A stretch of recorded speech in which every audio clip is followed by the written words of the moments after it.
जी नाज़रीन, असां इन वक़्तु मौजूद आहियूं सिम्स स्कूल मजीद कीरो में, जिते इमदाद फाउंडेशन तरफ़ां जेको आहे सैयद इमदाद मोहम्मद शाह जो जनम ॾींहुं बि मल्हायो वियो आहे।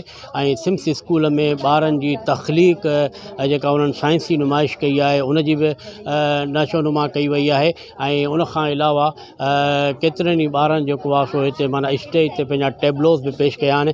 अचो त सिम्स स्कूल जी मैनेजमेंट ऐं हिते जे महिमाननि ऐं ॿारनि खां पुछूं था त वधीक इन बारे में छा था चवनि। सालगिरह जो थियो आहे प्रोग्राम है सिम्स स्कूल में।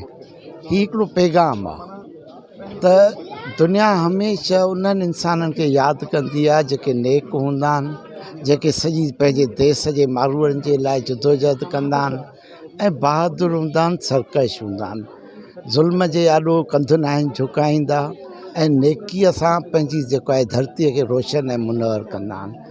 इहो ई सबबु आहे जो अॼु जेको आहे साईं इमदाद शाह जो सॼो नस्ल उन जा पोयां उहे सियासत में बि अॻियां आहिनि। सियासत में बि जिते माना पैसे जी रांदि थी वई आहे उते उनजी सॼी औलाद उन जा टई ॿार तव्हां ॾिसो त जेको आहे सालिह आहिनि, ईमानदार आहिनि ऐं हिकिड़ी नई सिंध दोस्त अवाम दोस्त सियासत खे मुतारिफ़ करे रहिया आहिनि। ऐं हीअ इमदाद फाउंडेशन नाले सां नए नस्ल खे जेका तालीम मिली रही आहे उहा बि इंसान दोस्त तालीम आहे, नेकीअ जी तालीम आहे, सचाईअ जी तालीम आहे। छाल जेको आहे सॼी सिंध अहिड़नि किरदारनि सां भरिजी वञे, सॼी दुनिया अहिड़नि किरदारनि सां भरिजी वञे त दुनिया मां जहालत ख़तमु थी वञे, गुरबत ख़तमु थी वञे, जंग ख़तमु थी वञे, ग़ुलामी ख़तमु थी वञे। जो प्रोग्राम जेको साईं इमदाद शाह जे सालगिरह जे निस्बत सां कयो वियो हो, जे प्रोग्राम में इहो मक़सदु हो त साईं इमदाद शाह जेको आहे जेके असांखे रहनुमा आहिनि असांजा, उन्हनि तालीम ते हमेशह कमु कयो आहे ऐं असां उन्हनि जे कौल ऐं फ़ेल खे मिशले राह करे पंहिंजे ॿारनि खे जदीद दुनिया में अॻिते वठी अचणु चाहियूं था। पर इहो बि चाहियूं था त असांजा ॿार पंहिंजे जड़नि सां, पंहिंजे असल सां बि वाक़फ़ियत रखनि। उन करे इन प्रोग्राम जो थीम अॼु ईअं हो त जीअं ॿारनि खे पेशनि जे, अवाइली ज़ातुनि जे, अवाइली पेशनि जे बारे में, अवाइली कमनि जे बारे में ॿुधायो वञे ऐं उन्हनि ॿारनि खे जेको आहे इन शइ जी बि तरबियत ॾिनी वई ऐं उन्हनि खे इहो बि ॿुधायो वियो त उहे अॻिते पंहिंजे मंज़िल खे कीअं हासिलु करे सघनि था।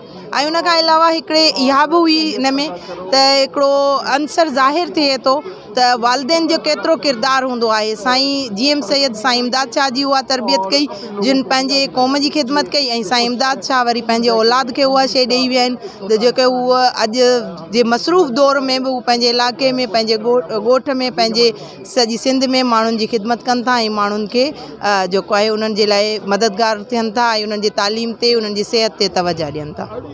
न रुगो प्रोग्राम सुठो आहे, स्कूल में जीअं टीचर्स ॿारनि ते महिनत कई आहे ऐं मूंखे सभिनि खां वधीक ख़ुशी थी नियाणियुनि जी जेके टिनी लैंग्वेज में हुननि परफॉर्मेंस कई ऐं उहा रुगो परफॉर्मेंस न हुई पर उन में हिकिड़ो मैसेज हो, हिकु आज़ादी जो, हिकु जज़्बे जो, हिकु ख़ुलूस जो ऐं टिनी लैंग्वेजिस खे गॾु खणे लैंग्वेजिस खे जे फ़र्क़ु खे मिटाइण जी कोशिशि कई वई। सभु सुठियूं लैंग्वेजिस आहिनि, कोई नफ़रत न आहे, लैंग्वेज हर कंहिंजी आहे। ऐं जेके हिते मूंखे नियाणियुनि जो जेको ॾिठो न हिते साइंटिफिक वे सां जहिड़े सां सोलर सिस्टम हुन ठाहियो आहे, 7 प्लैनेट्स ठाहिया अथई, कंहिं पंहिंजे विलेज खे ठाहियो आहे ऐं हुननि ज़ू खे ठाहियो आहे, पियाने खे ठाहियो आहे। त हे आर्ट सां, नेचर सां मतिलबु मूंखे ॾाढी ख़ुशी थी।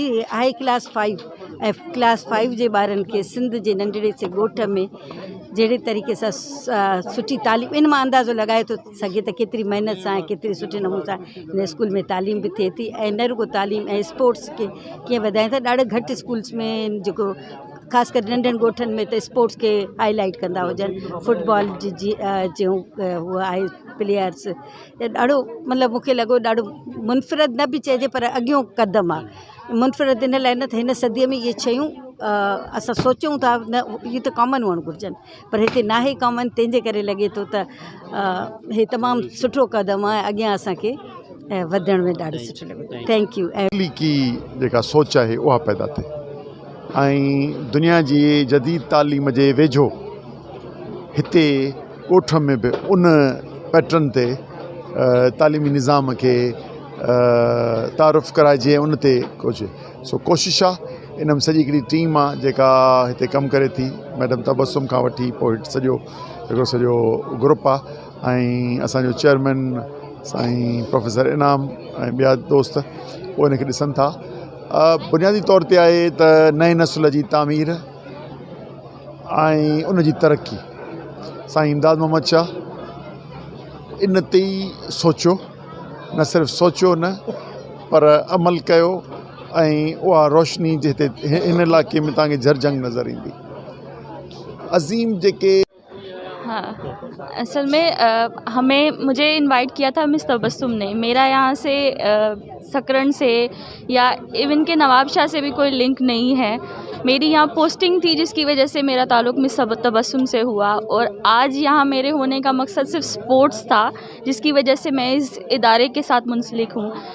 सैयद मोहम्मद इमदाद शाह के इवन सच मैं नहीं जानती थी कुछ भी, मैंने सर ज़ैन शाह को ही हमेशा देखा है और उनकी हमेशा सिंप्लिसिटी से मैं जितना मुतासिर हुई हूँ, मैं हमेशा बच्चों को इस चीज़ के लिए मोटिवेट करती हूँ कि वो उनकी तरफ माइल हों और इस इदारे से खेलें, क्योंकि मेरा कंसर्न बिल्कुल सिर्फ स्पोर्ट्स के साथ है।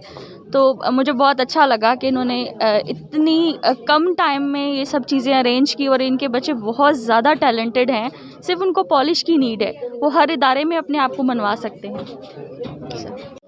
जी नाज़रीन, तव्हां ॻाल्हियूं ॿुधियूं सिम्स स्कूल जी मैनेजमेंट जूं, हिते जे आयल महिमाननि जूं ऐं ॿारनि जूं, जिन अॼोके हिन 8वीं सालियानी इमदाद शाह तालीमी हफ़्ते ते बि ॻाल्हायो ऐं साईं इमदाद मोहम्मद शाह जो जंहिंजो जनमु ॾींहुं हो उन जी ज़िंदगी ते बि ॻाल्हायो। कैमरामैन ग़ुलाम नबी मुल्ला सां गॾु क़ाज़ी जावेद सनाई, इबरत न्यूज़ सकरन।